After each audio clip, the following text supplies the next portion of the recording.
Hey guys, I'm going to be doing a soft spoken read. We are reading the first book of the Rainbow Magic Fairy Tale Fairies, Gwen the Beauty the Beast Fairy, and I want to apologize in advance for any background noise.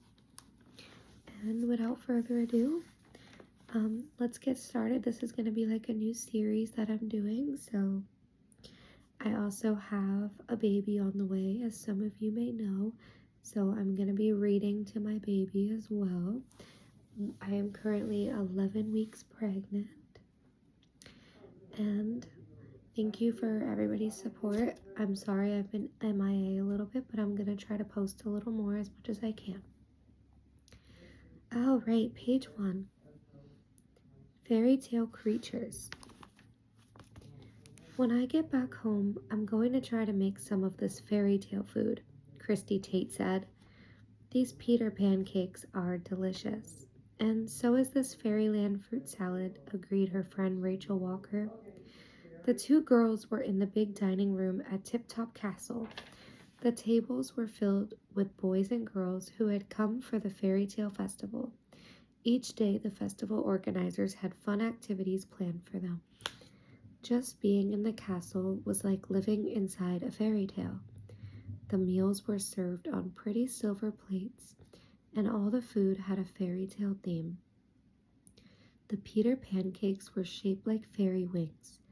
The fairyland fruit salad came in a crystal goblet with a tall stem. Christy sighed. I wish this festival never had to end, she said, taking another bite of a pancake. A hush came over the room as Amy, one of the organizers, stood up. She was dressed as a princess in a pink dress with a pointy pink hat on top of her blonde curls. Good morning, fairy tale fans, she began. We have a very exciting event planned tonight. It's the creature costume party. The kids all began to whisper excitedly. There are many marvelous creatures in fairy tales, Amy said. Unicorns, dragons, talking bears, the possibilities are endless. We have set up the ballroom with all the supplies you will need to make your costumes for tonight. So have fun and use your imaginations. There will be prizes for the best costumes. Christy turned to Rachel. It's fun that we get to make our own costumes.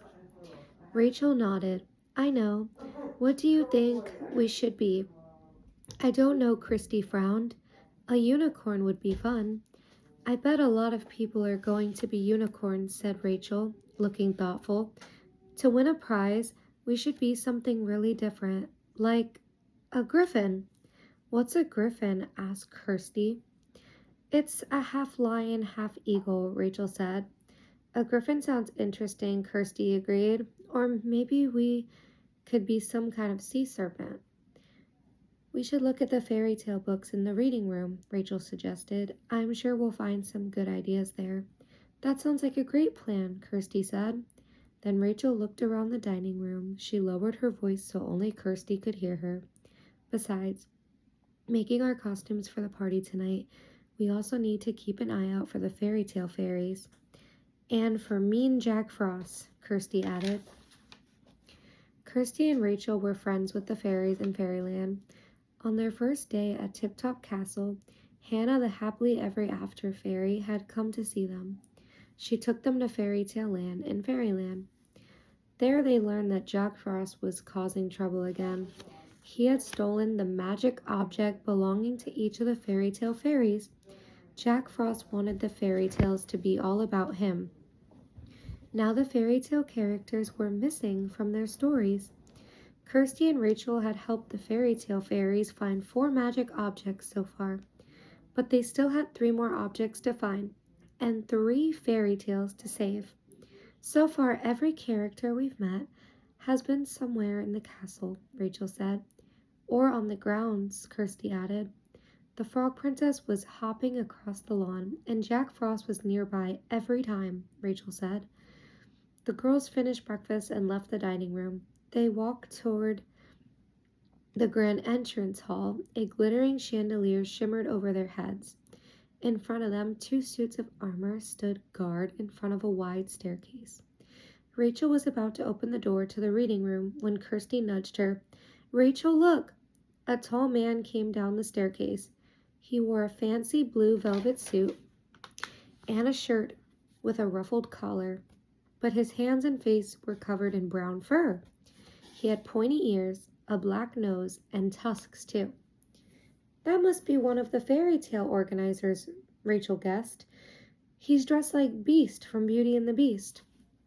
Then they heard the sound of tinkling bells. The doorknob Rachel had just been holding shimmered with fairy magic. When the magic settled, a tiny fairy was perched there. "That is the Beast," she cried. "The missing pin." "Quick, in here," Kirsty whispered. The fairy followed the girls as they ducked into the reading room. The fairy tale festival was full of amazing sights, but Kirsty and Rachel would have a hard time explaining to everyone that they knew a real fairy.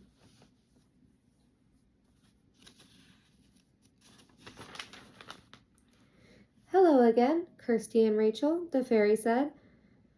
"I'm Gwen, the Beauty and the Beast fairy. I met you on Fairy Tale Lane." Auburn curls bounced off her shoulders. She wore a pretty blue skirt with white polka dots and a white blouse with a skinny blue ribbon around the collar. A bright yellow cardigan sweater topped off the outfit. "If that is the Beast out there, that means that Jack Frost is up to no good," Rachel said. Gwen nodded. "Jack Frost has my magic rose pin," the fairy explained. "Without it, I can't control the Beauty and the Beast fairy tale. So that's why the Beast is wandering around this castle. He is lost and very confused." "Poor Beast," Kirsty said. "Did somebody say Beast?" asked a voice behind them. The girls turned around. A young woman was standing by one of the tall bookshelves.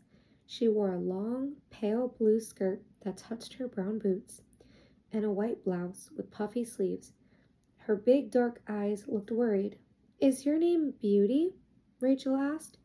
The woman nodded. She gazed at all the books, which were stacked up to the ceiling. "I am looking for a magical book that my friend Beast gave me," she said. "One moment I had it, and the next moment I didn't. It must be in here somewhere, but this doesn't look like Beast's library at all." "We have to help her," Kirsty whispered to Gwen and Rachel. "The best way to help her is to find my missing rose pin," replied Gwen. "That is the only way to get her and Beast back to their fairy tale." "We have to find Jack Frost," Rachel whispered. Beauty ran to another of the tall bookshelves. "I must find my book," she muttered to herself. "What book is she looking for?" Kirsty asked. "In the fairy tale, Beast gives Beauty a magical book," Gwen explained. "When she reads from it, the book will grant any wish she wants." "That's right," said Rachel. "I remember reading that in the story." Kirsty shuddered. Imagine what Jack Frost would do if he had the book.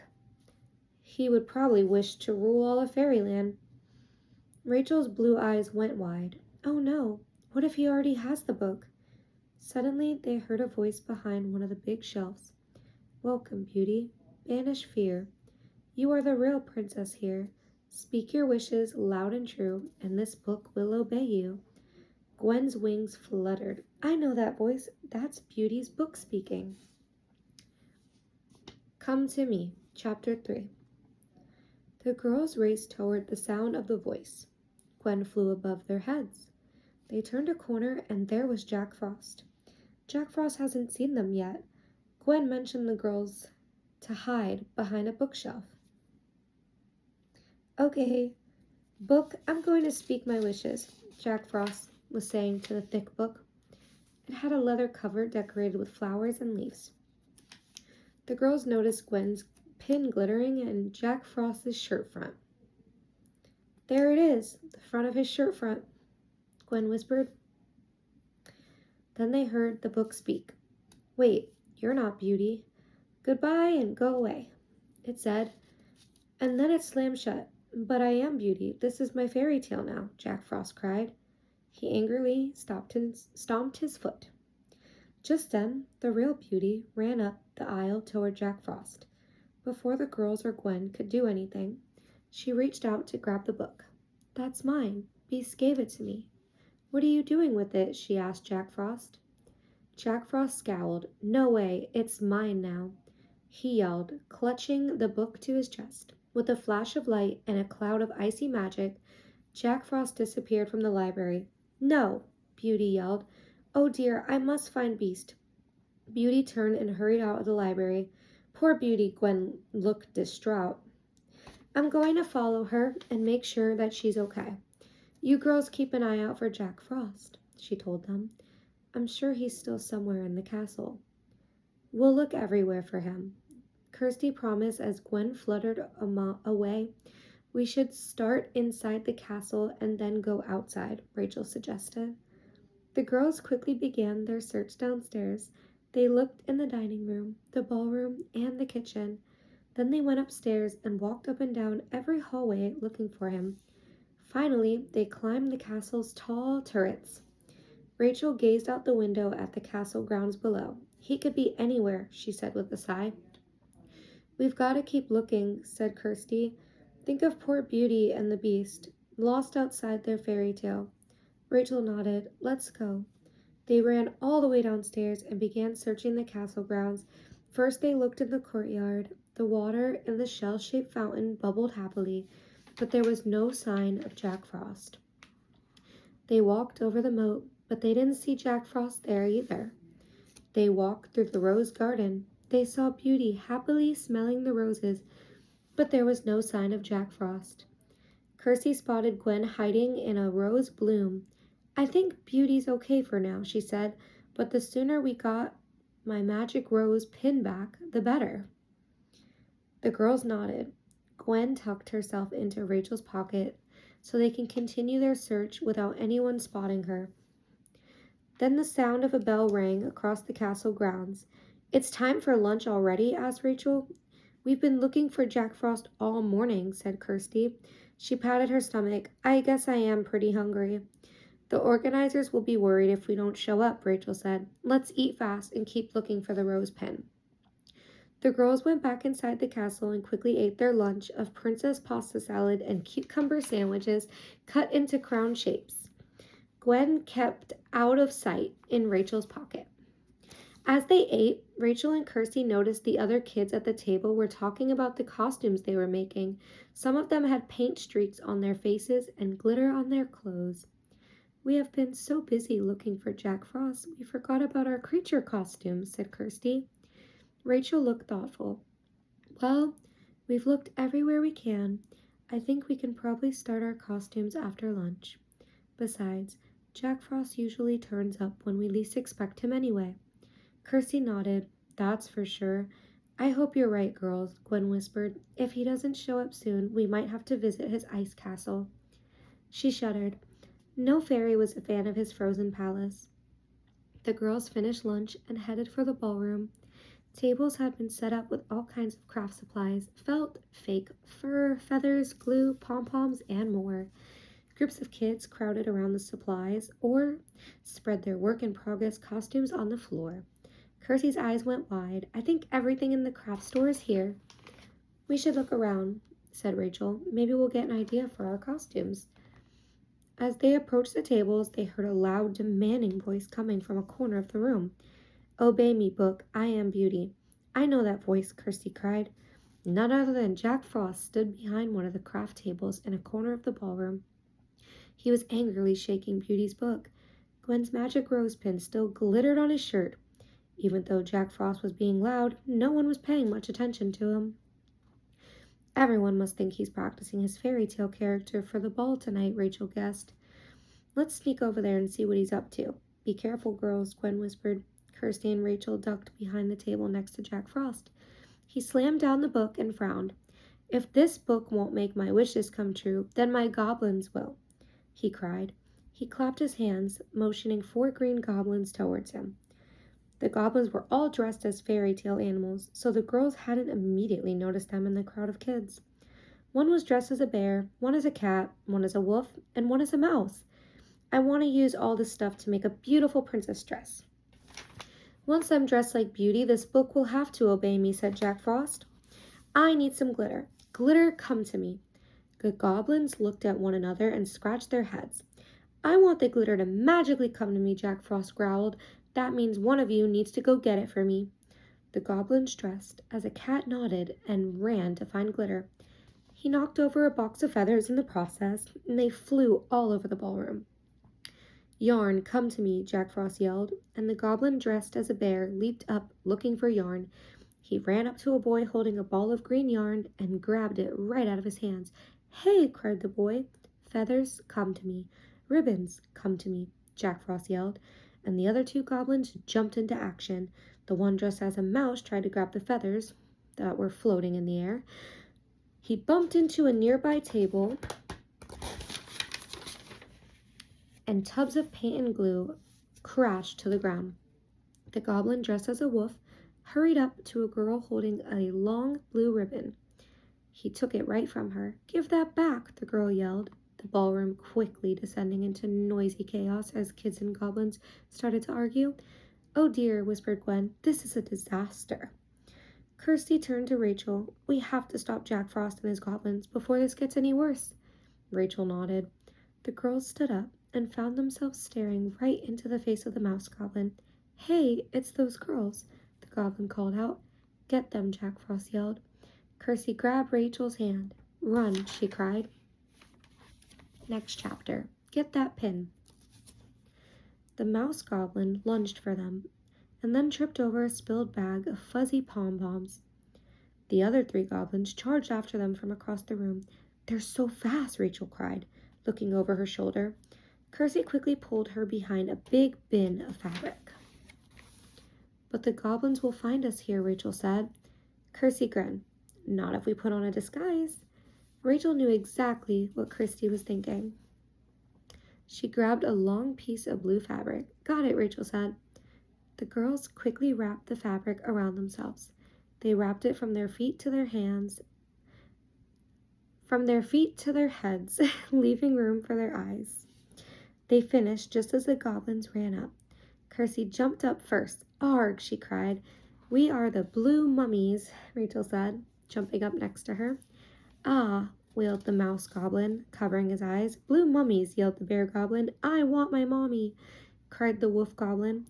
I don't remember reading about blue mummies in my fairy tale book, the cat goblin said, but his friends were already tugging him away from the girls as fast as they could. Rachel pulled the blue fabric away from her face and grinned at Rachel. It works, she cried, unwinding the rest of her costume. Gwen fluttered up out of her pocket and hovered behind the fabric bin. Good job. Now I think it's time I turned you girls into fairies. Those goblins are to be back in any moment. Kirsty and Rachel looked at each other and smiled. They loved being turned into fairies. Crouch down again so no one will see you, Gwen said. Then she waved her wand. The air glittered with fairy magic. Tiny sparkling roses with stems appeared in the air. The glittering magic surrounded Kirsty and Rachel. They could feel themselves getting smaller as tiny wings sprouted on their shoulders. The girls fluttered up to a large chandelier in the center of the room.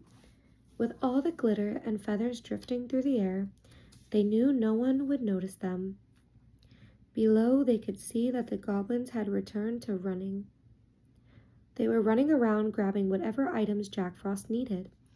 Most of the actual kids were abandoning their costumes and leaving the ballroom. Those kids in the animal costumes are too mean, one boy said. Jack Frost didn't seem to care. He was busy cutting into some blue fabric with a pair of scissors. Ribbons, come to me, he yelled to his goblins. He seems to be very interested in masking that princess dress, said Gwen. Maybe he's concentrating so hard he won't notice if we fly over and unhook the pin, Kirsty asked. I'm not sure, Rachel said. We'd be right underneath his pointy nose. I'll distract him, Gwen said. It won't be easy to unhook the pin, but your tiny fairy hand should do the trick. We'll do our best, Rachel promised. I'll fly in front of him first, said Gwen. Then you two go for the pin. Rachel and Kirsty nodded. The plan was in place. Jack Frost was happily humming to himself as Gwen flew right in front of him. I am Beauty. Yes, that's me, he sang. I know Beauty, and you are not her, Gwen said. Jack Frost looked up and scowled. You, get away from here. You're ruining my fairy tale, he yelled. Kirsty and Rachel started to flutter silently toward Jack Frost. This fairy tale doesn't belong to you. It belongs to everyone, Gwen told him. The girls hovered near Jack Frost's shoulder, just above the pin. So far, he was too busy arguing with Gwen to notice them. Kirsty and Rachel each took a side of the magic rose pin. I see the clasp, Rachel whispered. Gwen was right. Our fairy hands are just the size to open it, Kirsty said, and she reached for the clasp. As she did, her wings fluttered against Jack Frost's shirt, and he looked down. Hey, he cried, shoo, get away. He swiped at them, and the girls had to quickly fly out of the way to avoid being hit. Goblins, he yelled. The troop of goblins hurried toward him. Oh, no, you don't, Gwen said firmly. She pointed her magic wand at a container of paint. The paint covered the floor like an oil slick in front of the goblins. Womp, womp, womp, womp. The 4 goblins slipped and fell. No fair, Jack Frost said. Then he picked up a jar of glitter and poured it into his hand. He took a deep breath, and then he blew. Whoosh! The glitter rained down on Kirsty and Rachel as they tried to fly away. Oh no, Kirsty yelled. It's making my wings heavy. We're falling, Rachel cried. Hang on, girls, Gwen called out, flying after them. But the girls were falling fast. Kirsty tried to flap her wings, but they wouldn't work. We're going to hit the floor. Then plop. The girls landed in something soft and fuzzy. Rachel sat up, dazed. We're safe, she said. But what did we land in? Kirsty asked, and then she looked up. The soft, fuzzy face of the beast was smiling down at them. Thanks, Beast, Rachel said. Next chapter, 2 beasts. Gwen flew up to the girls and hovered near Beast's giant paw. What a strange place this is, Beast said. It doesn't look like my palace. I can't find beauty anywhere, and it seems to be full of fairies.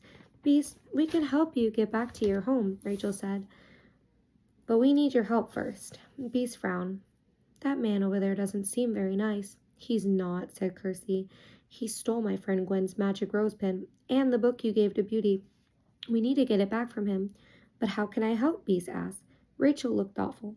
I have an idea. Jack Frost wants to be the star of your fairy tale. Beast looked surprised. He does? Yes, said Kirsty. He'll be thrilled to see you. And you can just ask him to give you the pin, Rachel said.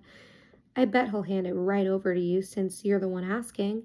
Beast stroked his hairy chin. This is all very strange, but if getting the pin back will help me get back to my palace, I'll do it. Excellent, said Gwen. May we hide in your fur? Certainly, Beast said. Climb onto my back. Kirsty and Rachel brushed the glitter off their wings. They flew up behind Beast and landed next to Gwen. Then they grabbed onto his fur. Just use your beastly charm, Gwen told Beast. I'll try, Beast said. Beast headed to the table where Jack Frost stood all by himself, busily working on his princess costume. Rachel and Kirsty could see a corner of Beauty's book poking out from under the fabric. Hello there, Beast said in his deep voice. Jack Frost looked up. Beast, he cried. It's really you. You seem to know me, said Beast. But I do not know you. Of course you do, Jack Frost replied. I'm Beauty. Beast squinted his eyes. You don't look like Beauty. But I am, Jack Frost insisted. If you were Beauty, then you would be wearing a special pin, said Beast. It is shaped like a rose with a long stem. Jack Frost got excited. But I am wearing it. He pointed to his shirt. See, this proves I'm Beauty. That doesn't look like a rose pin to me, said Beast. Jack Frost stomped his foot. It is. Can I please get a closer look at it? Beast asked. Of course, Jack Frost said. Kirsty and Rachel held their breaths as Jack Frost unhooked the pin from his shirt, then placed it in Beast's furry paw. Beast nodded. Yes, that is the rose pin, and it's all yours, Gwen. Gwen, I'm not Gwen, I'm Beauty. Jack Frost protested. Gwen flew out from behind Beast's head and touched the magic rose pin. It quickly shrank down to fairy size, and she pinned it onto her sweater, where it belonged. No, Jack Frost wailed. Just then, Beauty ran into the ballroom. You, she cried, pointing at Jack Frost. She marched right up to him and grabbed her magic book. That is mine, thank you. That is not fair, Jack Frost complained. Everybody's taking my stuff. Beast leaned into Jack Frost's face. It was never your stuff to begin with, he growled. Now, I would suggest you get out of here fast. Jack Frost turned pale. He slowly backed up and then turned to run out of the ballroom, leaving a slight icy breeze in his wake. Well done, Gwen cheered. Kirsty and Rachel flew out from behind Beast. Thanks for all your help, Gwen told them, and now I must turn you back into girls so you can get ready for your party. She waved her wand, and the sound of bells filled the air as the fairy magic did its work. Kirsty and Rachel were their normal selves again. Gwen turned to Beauty and the Beast. "It's time to get you two back to your fairy tale," she told them.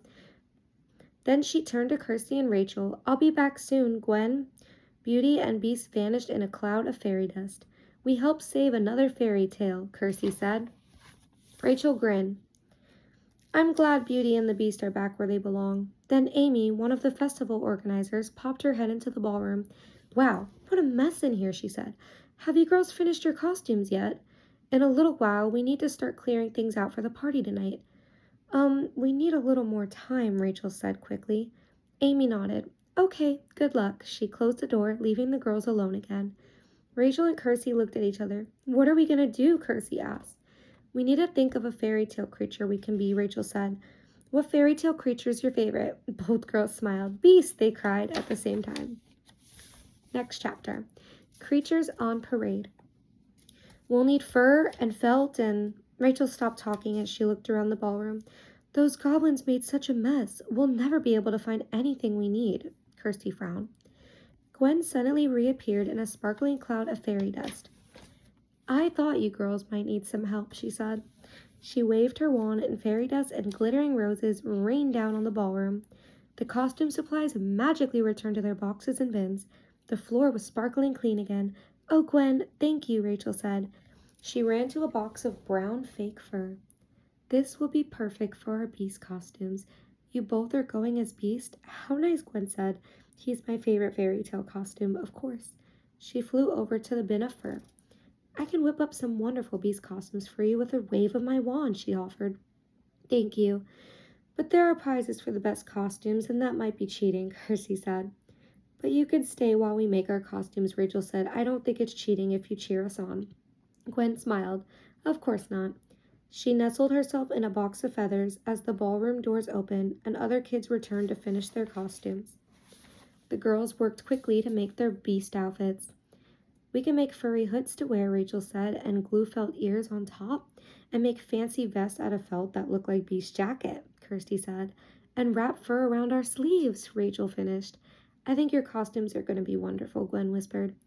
Amy came back into the ballroom just as the girls were finishing. Gwen quickly ducked her head underneath the feathers so that Amy wouldn't see her. "How did it go, Kirsty and Rachel?" Amy asked. "We're all done," Rachel replied. "Good," Amy said. She turned to address everyone in the ballroom. "It's almost time for dinner. Please take your costumes to your rooms. I can't wait to see what everyone's come up with." Amy left and Gwen popped her head out of the box of feathers. "Achoo," she said. "I better head back to Fairyland now. Good luck tonight, girls." "Thank you," the girl said, and Gwen disappeared in a shower of sparkles. Later that night, the big clock in the main hall chimed 7. It chimed 7 times, and it was time for the creature costume party. The girls were proud of their matching costumes. They looked just like 2 miniature beasts. They were amazed at how creative their fellow partygoers had been with their costumes, too. They couldn't believe their eyes as they made their way into the ballroom. "Look, there's a unicorn," Rachel said, pointing. "And there's a frog and a dragon," Kirsty said. They walked over to a table where a fountain of green punch sparkled under the ballroom lights. "The goblins would have loved this," Kirsty giggled.